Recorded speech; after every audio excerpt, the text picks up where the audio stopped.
Comment, like, subscribe. The bell keeps you notified. It helps the show thrive.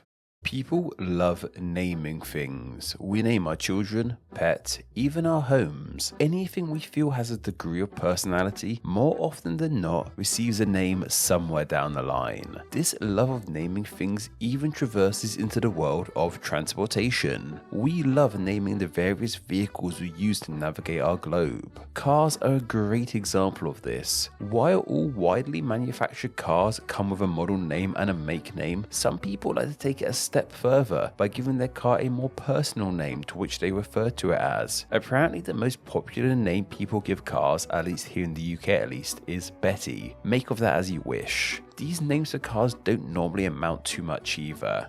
People just decide upon a name and use it from time to time. It doesn't have any official capacity. It's not on the insurance or anything as far as I'm aware. Though the mode of transport perhaps most well known for receiving names has to be boats. Whether it's the huge aircraft carriers used for naval reasons, luxury cruise ships full of tourists, cargo ships delivering goods around the globe, or someone's private yacht or simple dinghy. If it floats on the water and people ride it, it most likely has a name. The names of boats are quite different to the names of cars and other modes of transport, however. In fact, boating in general is pretty different. Most of us just drive a car and carry on with our days. Boating, however, is very much seen as a complete way of life. This all most likely derives from the fact that boating is incredibly ancient. Traversing the waters on a boat of any kind is seen as the first ever mode of transportation, minus our own 2 feet, I guess. We were on water before we were even riding horses. Not only has sea transportation been around for so long, it has remained throughout history incredibly relevant. To this day, boats are one of the best modes of transport we have, especially when it comes to moving huge amounts of things across the planet. Because of boating's ancient history and continued relevancy, it means that various myths, legends, traditions, and superstitions about boats in the sea have arisen. We all know the classic idea of a sailor who believes that everything is a sign of a bad omen or just plain bad luck. Even to this day, the most logical of people will fall for these traditions once they become a boat owner. It seems to just be a part of this way of life for so many people. Some of the traditions of sailing include not having women on board, redheads on board, bananas on board, and not sailing on the first Monday in April. Suffice to say, these are really dumb traditions and have no effect on what actually happens at sea. Or maybe they do. I've never been out at sea for an extended period of time. I'm sure there's going to be a lot of angry sailors in my comments on this one telling me about the perils of bananas. I don't know. What I'm trying to say is that many of these superstitions sound very silly to us, and most would brand them as nonsense. Yet, once people are on board a boat, they may start believing these things. These kinds of superstitions and traditions of course apply to the names of boats too, and when it comes to boats, names and superstitions, some of them can be pretty darn ridiculous. However, being ridiculous isn't always a bad thing. I'm really conflicted when it comes to superstitions. Like, I see myself as a logical, educated person and think they're dumb and deep down know they have no effect on my life, but I will still avoid walking under a ladder or walking over 3 drains. Also, I believe these are distinctly British superstitions, so go research them if that confused you. I think many of people are the same as myself in that regard. People who have a good understanding of how the world works, but still abide by these strange quirks for some reason. Let me know down below what superstition you abide by, even though you know it's a bit silly. Being superstitious in this day and age, I feel celebrates how creative and silly we humans can be, even when we know so much about our planet today. So while I might be calling these traditions and superstitions dumb and ridiculous, I mean that in the best way possible. Maybe apart from the woman and redhead part though, like that's just stupid.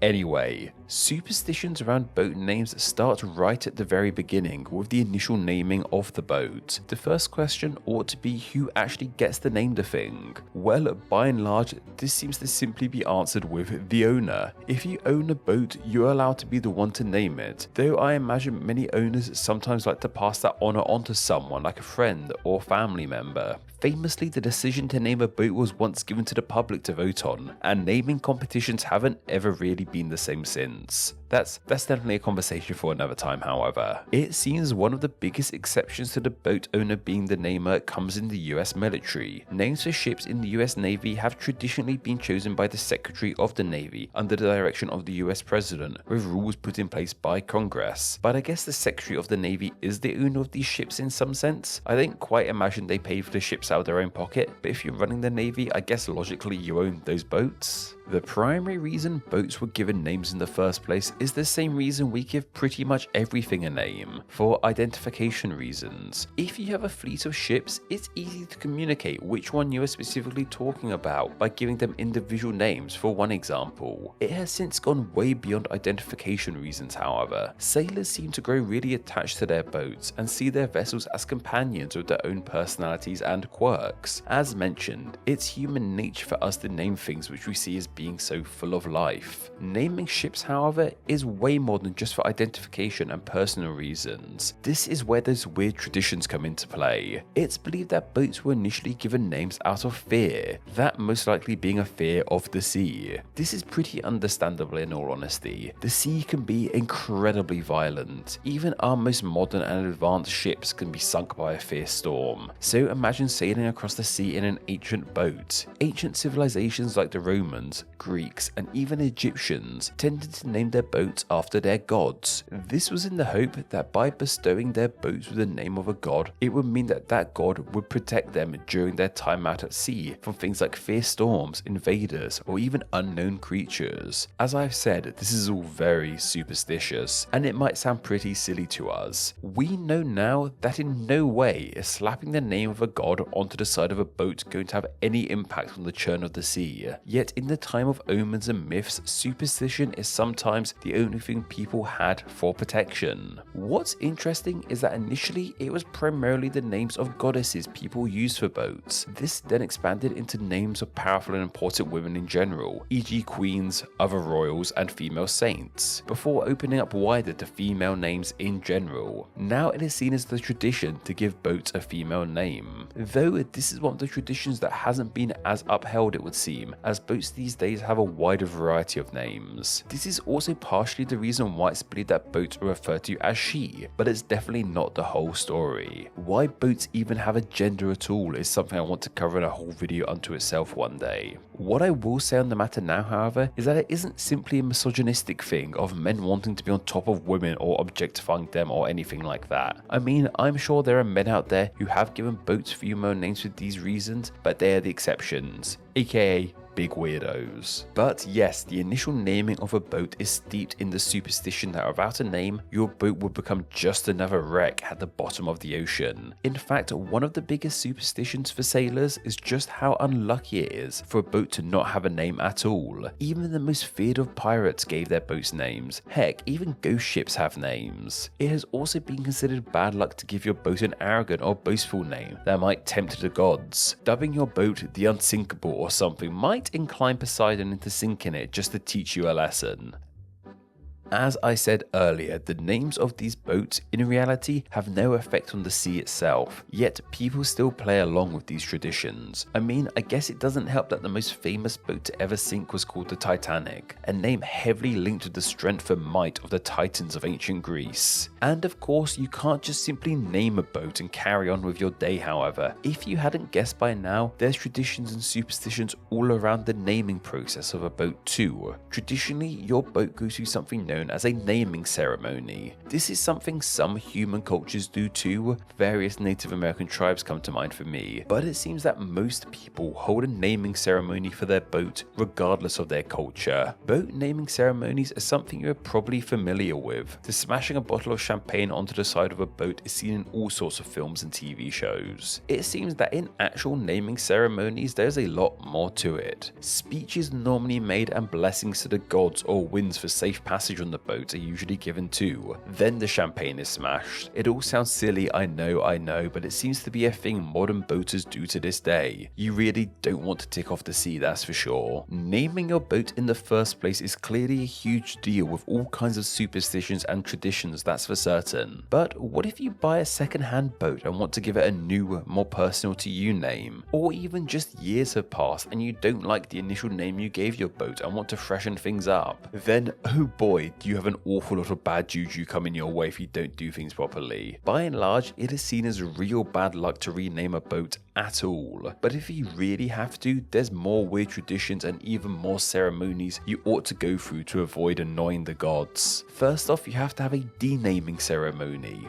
This involves removing all traces of the original name from the face of the earth. This isn't just removing it from the side of the boat either. That name has got to be gone. It gets taken off things like life rings and other accessories, and even gets covered with correction fluid in old documents and service histories. That old name can't exist anywhere. It has to be completely purged. As for the new name, well, that new name can't be anywhere near the boat until the old one has completely vanished. Then when you are ready, you are able to go through the renaming ceremony, which is pretty much the same as the initial naming ceremony. A few words, smash champagne, drinks with friends, so on. You know, I'm actually starting to think that these aren't superstitions at all, but just reasons for people who own boats to drink and party. Though that can't be the case, surely not. But if you hadn't guessed by now, sailing is a seriously superstitious pastime, and who can blame them really? The ocean is vast and mysterious. There's still so very little we know about its depths. While our understanding and technology has increased, however, people still fall for these superstitions around the sea, despite how dumb they might seem at times. Whether it's out of respect for the tradition or out of genuine belief, many of these traditions have been upheld. This includes all the wonderfully dumb superstitions and traditions that revolve around the naming of your boat, and long may it live, I suppose. Though maybe let's stop smashing champagne into the sea, shall we? The last thing we need is drunk bougie sharks. This video topic was suggested by Stefan Nikolov over on my Patreon. Every Wednesday, I put up a video request post over on my Patreon for my awesome patrons to leave video ideas on. I then pick one of those ideas to be turned into a video the following Wednesday. So if you have a great idea for a Name Explain video and wish to enjoy Name Explain videos ad-free as well as get exclusive content, then why not support the channel on Patreon? It takes just $1 a month to help the channel in a huge way and gets you all these amazing benefits. Visit patreon.com/nameexplain or click the link down below.